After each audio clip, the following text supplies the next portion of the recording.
Welcome to Global Reality. Let's get started. The US Secretary of State Antony Blinken confronted his Russian counterpart Sergey Lavrov and demanded that Russia end its war against Ukraine. A war that President Putin could end tomorrow if he chose to do so. The United States didn't want this war. We worked hard to prevent it. Like most countries, we want to focus on the fundamental challenges affecting the daily lives of our people. So, even as we stand with Ukraine while it defends itself, as any nation would do in that position, we're also determined to keep working with other countries to deliver solutions to these shared challenges. And that's exactly what we did today at the G20. The US media has been enthusiastically projecting it as US willingness to keep communication with Russia open and bring about peace, especially when the US has never engaged with Putin to end the war or even broker peace. On the other hand, the US is expected to announce another round of military assistance for Ukraine. Blinken also did not miss the chance and held talks with top diplomats during the G20 summit in New Delhi to rally support for Ukraine while accusing Putin of demonstrating zero interest in engaging. This can only be described as a classic example of US hypocrisy the world has been witnessing not once or twice, but repetitively over decades, almost on every world issue. The most prominent among those perhaps is the issue of human rights. There has always been a striking contradiction in what the US claims to value and the action it takes within its own boundaries, and also abroad. The US has been always openly critical about countries like China or Cuba for being corrupt and totalitarian.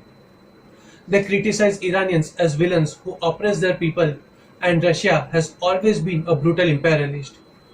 These criticisms may or may not be true, but definitely are ironical coming from the United States. In short, the US is critical of every nation under the sun, while it claims itself to be a peaceful, self-governing, free republic and upholds its democracy as a perfect example for the world to follow.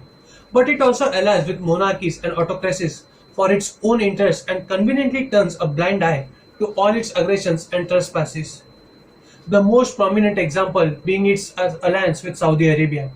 Let's take a look at America's position on human rights aggressions of Saudi Arabia, which is a United States ally in comparison to a long-term enemy Russia over the last many years. The United States government and its media outlets have strongly condemned Putin's authoritarian control over Russia's state-sponsored media, including the RtNews and the Sputnik, ever since Russia invaded Ukraine. In fact, the truth is exactly the opposite. The US press has been the US instrument to protect its own bias through persistent, clever, entirely false, self-serving, self-praising narrative of world events. Russia launched a missile attack on a Ukrainian train station in April 2022 that resulted in the death of 50 people. Biden immediately seized upon the opportunity, calling it a genocide, and called for a significant increase in American military backing for Ukraine. The attack was indeed inhuman and deserving of the condemnation.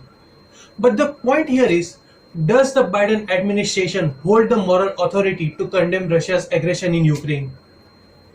Because if the term genocide can be applied to the war in Ukraine, which according to the United Nations killed 4,200 civilians in 100 days of its invasion, what should be said about the US-backed Saudi war on Yemen, which started in 2015 under the Obama administration, in which thousands of civilians were killed by bombs that fell on private properties, including wedding tents, funeral halls, fishing boats, and transport vehicles. The US media has never reported the disastrous situation. Even then, the US was and still remains main Saudi Arabia source of weapons, accounting for almost 73% of all defense imports till date.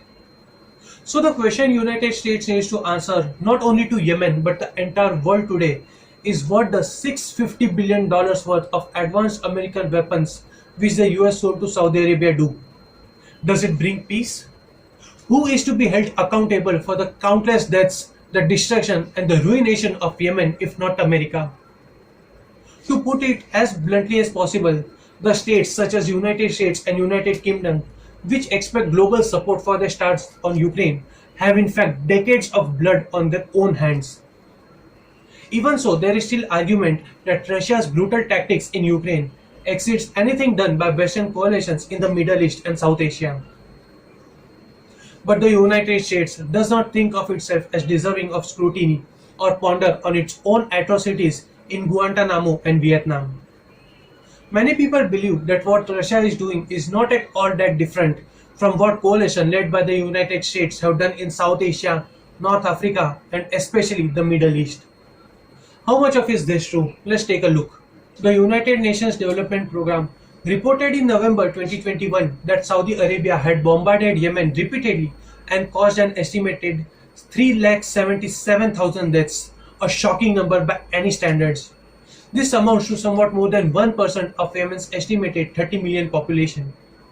The most shocking part, which needs a mention, is more than 260,000 of those who died were children under the age of just 5.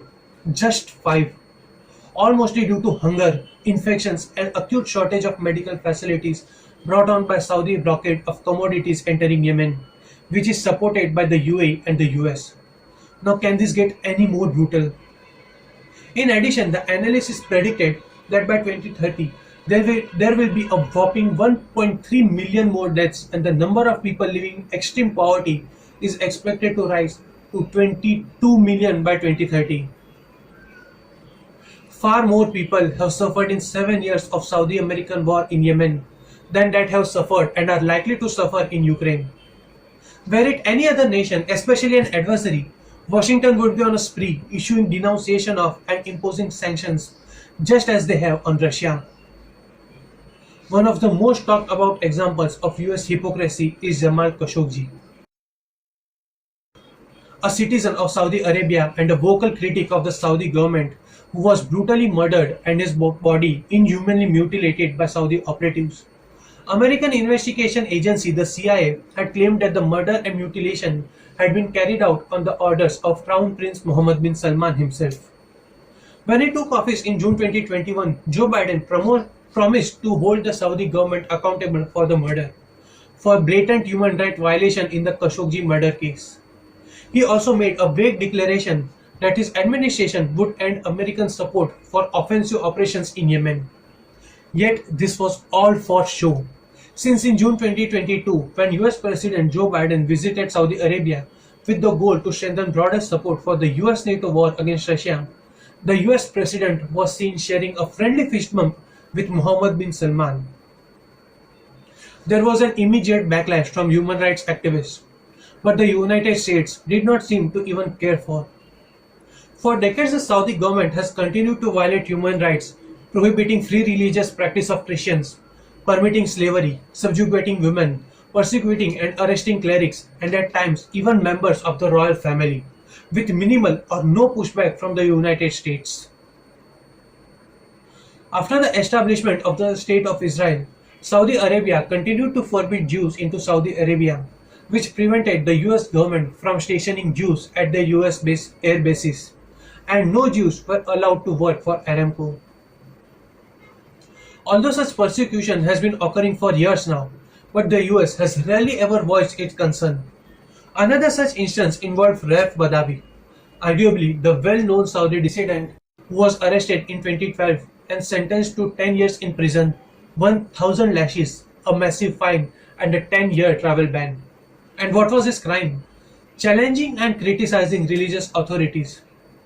The world was stunned by his first public flogging in Jeddah Square. There were condemnations from around the world, but the US blatantly remained silent. 2018 saw the arrest of Badawi's sister. When Canada's foreign minister tweeted about Badawi's, Saudi leadership promptly cut diplomatic and business ties with Canada.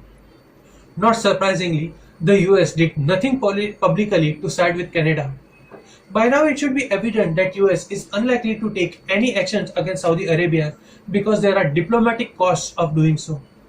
And the fact that Saudi Arabia is a crucial ally in maintaining US stability in the Middle East and confronting Iran. And Russia does not benefit the United States as much as the Saudi. Apparently, human rights is an issue only when America figures out how highlighting or ignoring it is going to help them. Interestingly, even the world leaders who are being sanctioned by America for human rights violations, for example, President Bashar al-Assad of Syria, Kim Jong-un of North Korea, President Nicolas Maduro of Venezuela, and Robert Mugabe, the former Prime Minister of Zimbabwe. None of them were American allies. Now this clearly reflects US stance on human rights violators. Pursue only when convenient. If an ally of the United States commits a crime, the United States will not pursue accountability, showing a blatant double standard, where enemies receive sanctions and criticism and their allies go unpunished, even though they are responsible for thousands of deaths. And for people who are still at loss to understand why India is not more forthright in its condemnation of Russia, the US duplicity and empty talk is where they need to look. Do comment if you like our content and don't forget to like, share, comment and subscribe to our channel. Thank you for watching.